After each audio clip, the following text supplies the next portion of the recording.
को के नगरिया जतारू बोल कौना सहरिया। माई हो सुन को के नगरिया जतारू बोल कौना सहरिया।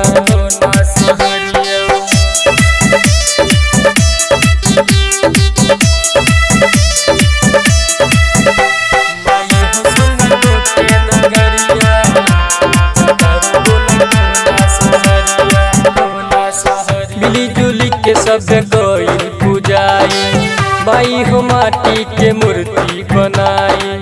माई हो माटी के मूर्ति बनाई मिली जुली के कोई पूजाई माई हो माटी के मूर्ति बनाई। तोरा बिना ये माई लगी कैसे मनवा उठेला जिया में लहरिया। माई हो सुन को के नगरिया जतारू बोल कौना सहरिया। माई हो सुन को के नगरिया जतारू बोल कौना सहरिया।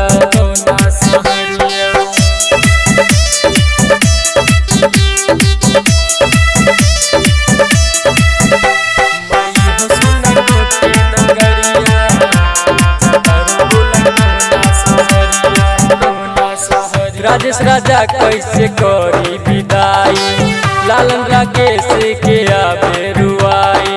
लालन राकेश के आवे रुआई।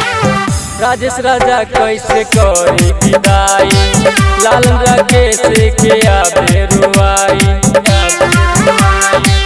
बसल बारूए माई तू ही रंग रंग में कैसे के कोह के निकाली।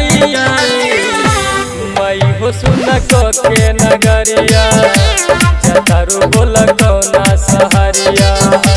माई हो सुन को के नगरिया जतारू बोल कौना सहरिया। ऐश्वर्या डिजिटल रिकॉर्डिंग स्टूडियो समस्त